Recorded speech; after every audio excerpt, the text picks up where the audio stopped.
Here we are at Dix Creek Gap, right there. Okay, pack on, and we're on our way. It was a cool day starting off, and then, guess what? Shirt has to come off. It's heated up pretty quickly. When we first started off the trail, Ekko and I, when we first began, we were going to spend a week filming things, letting friends, family know where we are, what we're doing, the usual proof of life sort of a video. And so we didn't think it'd really go that much further, but there's been a lot of questions about people asking, who is Ekko? Where is Ekko? How is Ekko doing? Why is Ekko's name still on your videos?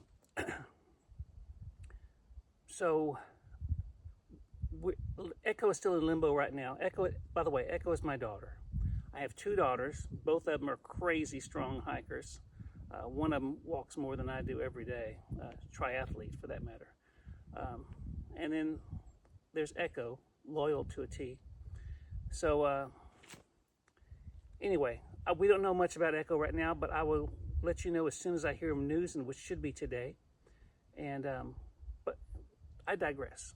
When we first started off this whole venture, we were going to spend some quiet moments on the trail talking about equipment, talking about the hammock system, talking about the food we're eating, all of the usual stuff. And a lot of people do that before they go on the trail.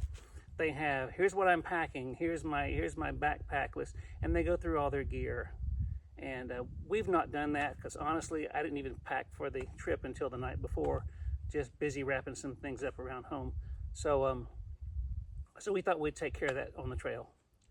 And I'm going to try to do at least 1 or 2 topics every day. But we'll talk about Ekko today.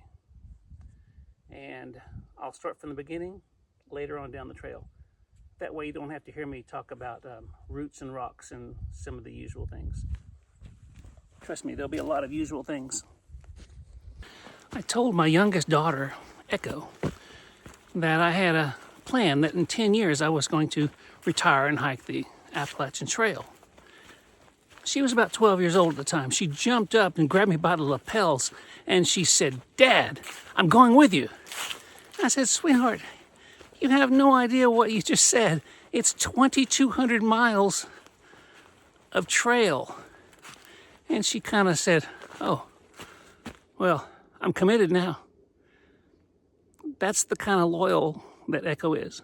So she fast-tracked her way through college just so she could be here at this moment. And anyway, that's the beginning of it. If you're just opening up this channel for the first time and you have no idea what I'm talking about, you can go back and watch the first 5 or 6 episodes. But just to fill you in, Ekko was complaining about knee pain after being on trail for a couple of days. But the pain actually started years before. So she's now back at home going to see her ortho, and not orthodontics, her orthopedics person. Anyway, and we should know something today on whether or not she's going to be back. Oh, she'll be back. Whether or not she's going to be back, but when she's going to be back, that's what I should say. We should know something. But in the meantime, I'm missing her. And you guys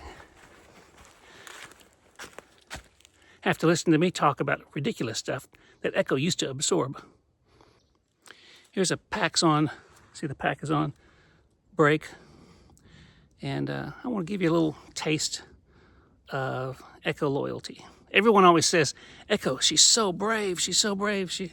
And yeah, that's true, it's true. When she was around 10 years old, here's a little tidbit for you. We had a cat on a roof. And Ekko said, "I'll get the cat, Dad." She ran and grabbed an extension ladder, leaned it up against the roof, and crawled up there. And I don't see her for a few minutes. I thought the cat was right there. Why don't I see Ekko? I go back out into the yard a little bit further, and I see that she is sprawled, face down, full body contact, spread eagle on the roof. And I said, Ekko, what are you doing? And she said, give me a minute. So she was so scared. That's the first time I guess she'd ever been on a roof. She was so scared to stand up on the roof and get the cat. But because she had said, I'll get it, her loyalty shadowed her bravery. Does that make sense? You know, it does to me, but that's an example. One of the questions I've heard is, why are the videos named Dave, fill in the blank with Echo and Pooch? Well, the answer to that is that Ekko truly is still with me here, just not physically. And also, if you go back and watch previous videos, you'll find that when she discovered this injury and discovered what she had to do to take care of it, she said she would be back. That's why I took you through that whole ridiculous story about her loyalty. If she said she's going to be back, she's going to be back. Save your money. Don't bet against her. Anyway, that's why the videos are still named with Echo and Pooch. A popular question is we keep looking for a dog in the video. We don't see Ekko and we don't see the dog. Well, it's very disappointing, but I'm Pooch. Sorry, there's no dog. I guess it's a matter of opinion. I just took a little packs off break. That's P.O., packs off. And I looked on the ground here, and what do you know? An owl pellet. Let's pick it apart and see what's in there, shall we? So, just so you know, owls swallow their food whole and spit back up whatever doesn't digest. So, there might be little bones or something in here. I hope this is an owl pellet. I hope it's not just a hairy poop. Okay, upon closer examination, I find no bones at all. So either this particular mammal had digestible bones, if there's such a thing, or this wasn't an owl pellet at all. Maybe my other assessment was true, and in that case, I've got hairy poop on my pant. Hairy poop on my pant. I like the rhythm of that. I'm right between two mountains right now, and they're like the saddle of the two mountains. There's another one over here. And this is where the breeze is coming at us. And you can see there is just no visibility there. That large cloud coming right over here, and you can feel the mist in the air. I feel it on my skin. And somewhere out there, you can barely see some mountains, but I think we're going to be socked in pretty soon. It looks like this tree is eating a rock. And it looks like the weather feather is trying to tell me something. The Appalachian Trail is marked with white blazes. There's one, oh my God, it gets blurry when but you can see it on the tree over there. And as you get closer, you can see there's another one right here, another blaze. Today we're at Plum Orchard Gap, and there's a shelter right down here. And you can follow blue blazes. These are side trails on the Appalachian Trail. They're marked in blue blazes. There's one there, another one there. This is going to take me to the shelter. And it'll be Plum Orchard Gap Shelter down yonder. So here I am, Plum Orchard Shelter. I love it. What a beautiful and kind of creepy place. It's tucked way off the trail, which is probably why it's so empty right now. But this is nice. Looks like it's gonna be me and the mice tonight. I like it.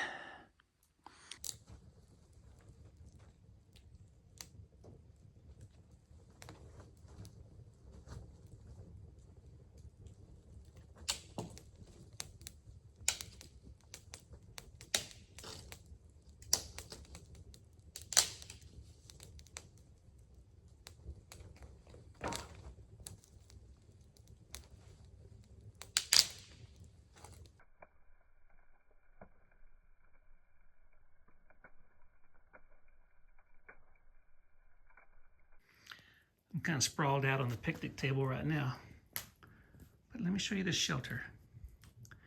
Built in November 1992 by the U.S. Forest Service, Georgia AT Club, Upper Loft Design Incorporated, Army 5th Ranger Training Battalion. It was brought in here by, the materials brought in here by helicopter.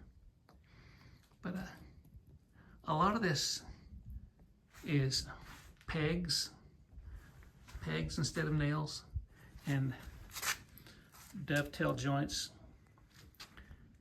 Some more pegs right here. Really cool. It's supposed to sleep 14 people. I'm getting up on this one deck, so this one deck here. There's another deck up here for sleeping. And then climb this ladder.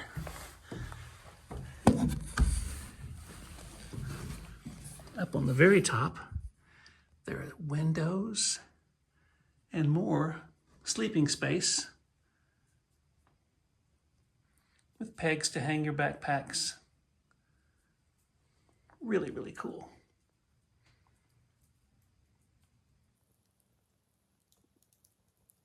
As I said earlier, we're going to talk a little bit about gear today.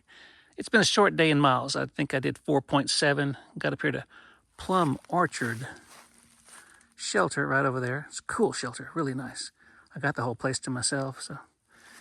But I'm gonna set up outside. It's not really polite to set up a hammock inside of a shelter in case someone comes in the middle of the night. So anyway, let's get back to gear. There's been a lot of hammock campers that have subscribed to the channel, so let's talk about my hammock. It is a War Bonnet XLC, Blackbird XLC. It's an 11-foot hammock. It's a gathered-in hammock, but it's designed to hold you at that sweet angle. So anyone who's watching it doesn't know about the angle, let me tell you about this.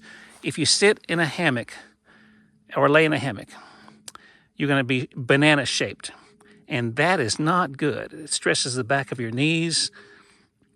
So the best thing to do in a hammock, rather than laying at a 12 o'clock and 6 o'clock angle, you want to go to 1 o'clock and 7 o'clock. So just a little bit of an angle here. And let me show you how this hammock is designed. The underquilt, this is the underquilt right here, with all of its lofty goodness. You can just stuffed with down feathers. So this right here is hanging at a bit of an angle. I don't know if that's visible or not, because you're going to lay in the hammock at an angle, so the loft of the down is also at an angle. There's a better shot right there. And that's how you lay in a hammock. If you were to lay in the hammock straight, then it puts a lot of pressure right in the very middle, and that fabric just is really tight. But there's a lot of floppy, loose fabric on the sides, on both sides. And if you took advantage of that, put yourself at an angle, then life is sweet after that. Here's what we call the luxury item. I don't call a pillow a luxury item. To me, it's a necessity. I think that if you have to question what you're bringing, then it's a luxury item. And I never did question bringing a pillow. It packs up to nothing. It's a See the Summit pillow. My wife made a nice, comfy pillowcase for it. That way we can wash it when we get into town. And so here's the hammock. Here's the hammock itself. It's right here. I've got a little attachment right here just to keep some of the drafts from going in there. I made this myself, just a little Grogan loop right there. And it, of course, has a bug net over the top for those pesky mice. Let's see. And it zips on, but I like it open. I like it open because I can sit in it and swing, just watch the outdoors. And my quilts, I have a top quilt in here. This one is the top quilt. If anyone doesn't know what a top quilt is, I guess we can talk about that later on too. It is basically like a unzipped mummy bag. Here you go. This is a better way to describe it. It is like a mummy bag. There's a foot box, a place for your feet, and you can put your feet right in here. But the rest of it has a shock cord that goes through it, like a bungee shock cord, so it kind of gathers around you, and you go inside of it like this.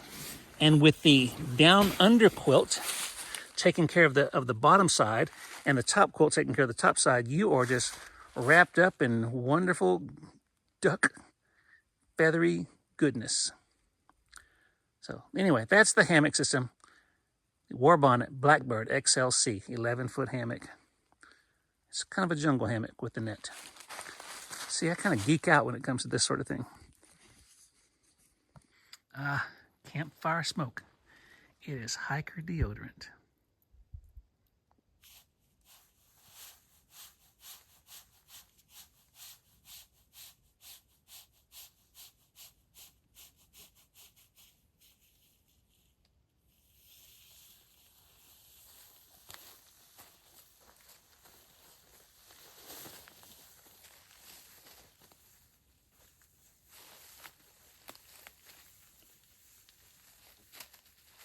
This is the tarp that goes over the hammock. If it were a rainy day, you'd want to set your tarp up first, of course, and that way you can take your time setting up your hammock system, and your down quilts, they don't get wet.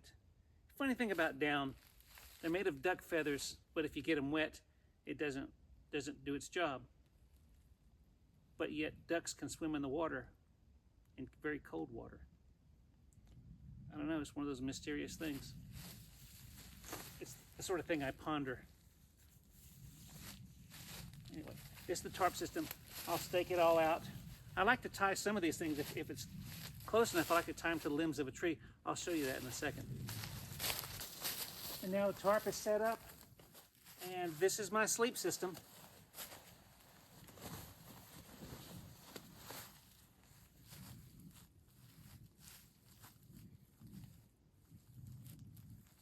It's very warm on a cold night. If you lay properly. The name of this underquilt is called the Wookiee. It's also made by War Bonnet. It's designed to fit this particular hammock because there's extra fabric for your feet to go this way, a little extra fabric for your head to go this way. And also on this side is a nice deep pocket. So I've got some things that I might need in the night, flashlight, things like that. I keep that in my pocket over here. You can always hang things on your ridge line, some wet socks, things like that. That helps them dry out overnight. I usually leave the net open like this, but on a windy night, the net does break down some of the wind. So if it's windy, I'll zip it up as well. It cuts down some of the wind. What else can I tell you? That's it. I love hammock camping.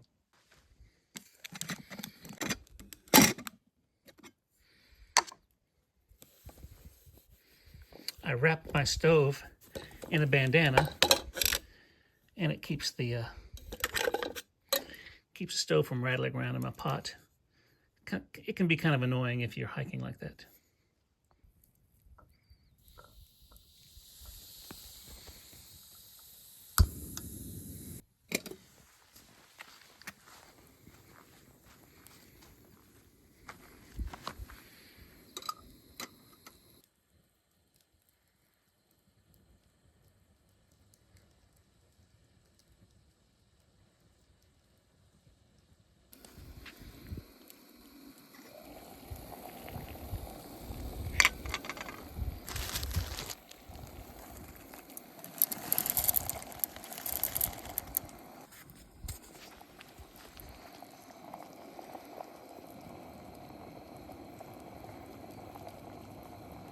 Tonight's menu is macaroni and cheese, some jalapeno tuna creations from Starkist.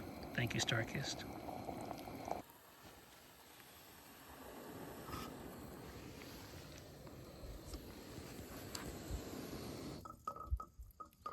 Let that cool off for a little bit.